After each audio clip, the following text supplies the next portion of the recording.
Assalamualaikum Ustaz. Waalaikumsalam warahmatullahi wabarakatuh. Gimana caranya agar hidup kita tenang? Ya, tenangkan. Gimana caranya agar hidup kita tenang? Tenangkan. Anda kenapa sampai nggak tenang? Nggak tenang itu kan perkaranya bisa karena berbuat maksiat. Ya, orang berbuat maksiat, berbuat salah itu pasti nggak tenang. Atau karena, mohon maaf ya, terlalu banyak terbawa oleh urusan dunia, sehingga kehidupannya dipaksa untuk mengerjakan berbagai aktivitas duniawi yang membuat dia terasa lebih sibuk, capek, lelah, sehingga tidak mendapatkan ketenangan yang dimaksudkan. Jadi kalau terlalu banyak ngejar dunia atau juga berbuat maksiat, maksiat dengan ngejar dunia itu berbeda. Ya, kalau maksiat itu sudah otomatis menyalahi ketentuan Allah. Nggak boleh mencuri, nggak boleh korupsi, nggak boleh berbohong. Makanya ketika melakukan, hatinya menolak. Karena di antara makna fitrah itu dan fungsinya adalah cenderung kepada kebaikan. Jadi ada fitrah dalam jiwa kita, di kolbu kita, itu disebut dengan fitrah taqwa namanya. Ya, Quran surah 91 Asy-Syams ayat 7-10, wa nafsin wa ma sawwaha fa'alhamaha fujuraha wa taqwaha. Nah, jiwa takwa ini yang mendorong kita selalu pada kebaikan. Ya, kejujuran, kesabaran, kemuliaan, dan menolak keburukan-keburukan. Karena itu kalau ada seseorang itu berkata yang tidak benar, dia berdusta, hati kecilnya pasti menolak. Itu nggak benar. Ya. Ada orang mau mencuri, misalnya kan, atau korupsi, misalnya, itu terfikir berbuat yang nggak bagus, hatinya pasti menolak. Ada gejolak dalam dirinya. Nah, itu yang membuat dirinya nggak tenang. Nah, yang kedua, bukan maksiat, tapi terlalu banyak mengejar dunia, sehingga lupa dengan urusan akhirat, lupa dengan ibadah. Ya, dia bekerja formal, benar, dia nggak menyalahi aturan, dia nggak korupsi, tapi dia berangkat dari gelap, pulang gelap lagi, menempuh perjalanan, kerja lagi, kena kemacetan. Nah, itu potensial akumulasi ini menimbulkan kepenatan, kegelisahan, capek, lelah, sehingga muncul pencarian-pencarian. Nah, itulah dunia. Itulah dunia. Walaupun saat dia mengerjakan itu, dia mengerjakan tidak dalam konteks bermaksiat, tapi karena terlampau lelah mengerjakan itu dan penat, nah, rohnya kan menuntut. Di tubuh kita kan ada 3 bagian. Ya, ada fisik di bagian luar, kemudian ada akal ya di pikiran, yang ketiga itu ada hati, ada jiwa spiritual. Masing-masing harus mendapatkan porsinya. Ya, ini kalau bagian tubuh luarnya aja yang makan, fisiknya yang makan, mengonsumsi, tidur, istirahat. Ya, kemudian akalnya nggak pernah dipakai, nggak pernah belajar, nggak pernah baca, nggak pernah apa. Ini akalnya juga bisa protes, tumpul, nggak nyaman. Ya, sebaliknya juga, kalau dia misalnya ya makan, minum, kerja, aktivitas, olahraga, akalnya dipakai, dia baca dan sebagainya, tapi rohnya nggak pernah diberikan porsinya. Dia nggak pernah ibadah, nggak pernah sholat, nggak pernah baca Quran dan sebagainya. Maka ini yang generator kehidupannya, ini sumber ketenangannya, maka tetap akan gelisah.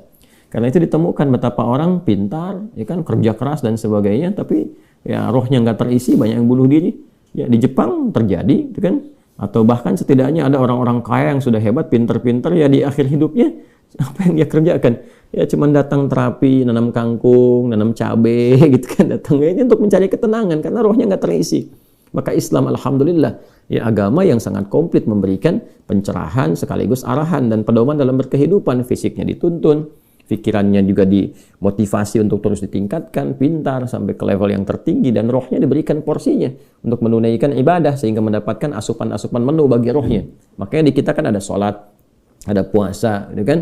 Nah, kemudian ada baca Quran, itu untuk kebutuhan rohiyah kita, untuk memberikan ketenangan. Lalu fisik dipandu, bagaimana cara makan, bagaimana cara beraktivitas, dari mulai bangun tidur sampai tidur lagi kan diatur. Ya, lalu pikiran turun ayat-ayat untuk menjadikan pikiran itu terlatih kuat, kan, bahkan sampai ke level yang tinggi, jenius dan sebagainya. Turun ayat tentang Iqra, banyak baca, turun ayat tentang tadabbur, afala yanzuruna ilal ibili kaifa khuliqat afala yatadabbaruna al-Qur'an, turun ayat tentang riset, inna fi khalqis samawati wal ardi wa ikhtilafil laili wan nahari la ayatil liulil albab, kan, dan seterusnya. Itu supaya semua terstimulus.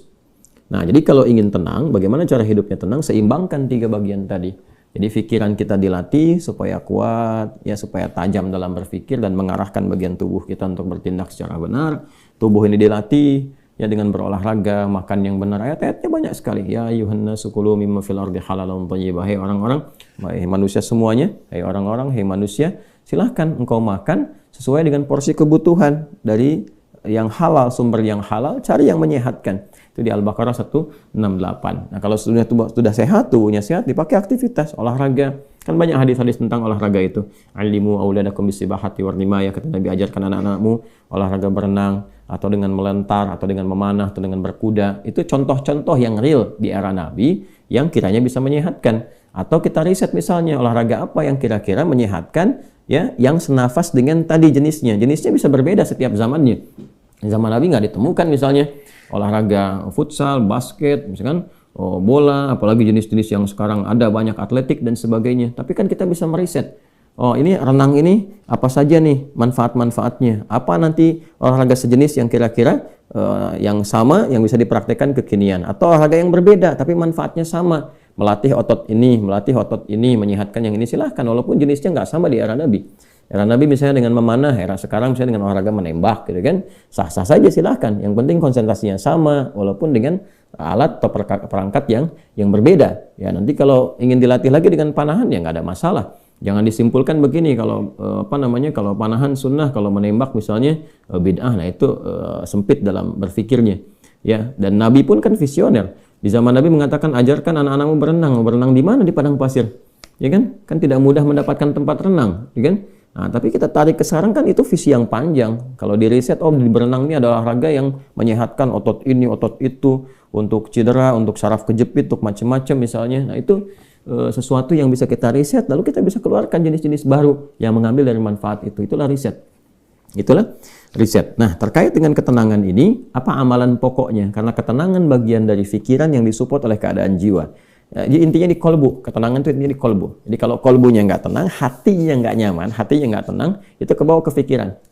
Makanya orang-orang yang kena penyakit hati, sekalipun dia sehat tubuhnya, ya jenius otaknya, tapi kena penyakit hati. Dia kena penyakit iri. Ya, iri kan iri hati. Saya belum pernah dengar iri akal, iri pikiran, ya, atau iri mata, ya, iri kaki, iri tangan, nggak ada. Yang ada iri hati. Ya, dengki misalnya, ria, itu penyakit hati semua. Makanya orang dengki, orang hasad itu pasti hidupnya nggak tenang. Ya, orang berilmu, tapi dia kena penyakit hati, iri kepada orang berilmu yang lain, itu nggak tenang hidupnya. Ya kan? Orang kaya, tapi dia pendengki, kaya terhadap dirinya sendiri, ya, dan dia dengki dengan kekayaan orang lain, itu nggak akan tenang. Dia terus pikirin bagaimana melampaui orang itu, bagaimana supaya dia celaka dan sebagainya. Itu yang sangat berbahaya. Maka untuk menenangkan diri itu, amalan-amalannya tidak ada yang lain kecuali meningkatkan ibadah, meningkatkan amal soleh, meningkatkan ketaatan.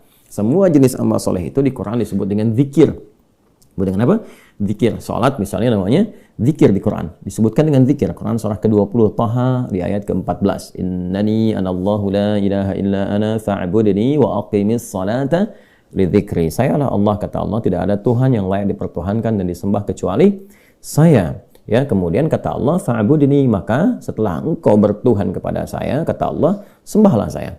Nah, ini kalimat yang paling jelas sekali, nggak ada ambigu, terang, menyebabkan kita memahami bahwa ini kebenaran risalah Islam dari aspek ketuhanan.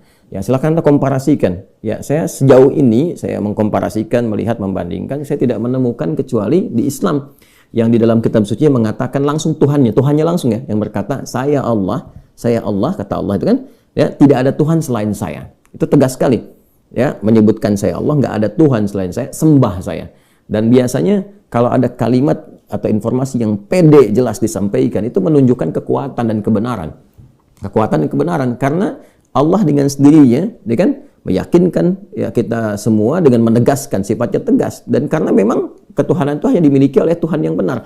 Nah, karena Tuhan yang benar itu mengatakan sayalah Tuhan, dengan pede mengatakan sayalah Allah, ya nggak ada Tuhan selain saya. Nggak mungkin ada klaim demikian kecuali dari yang memang benar, yang memang pede mengatakan itu, ya, karena benar, karena hak di situ. Ya, dan kemudian fa'budni, sembahlah saya.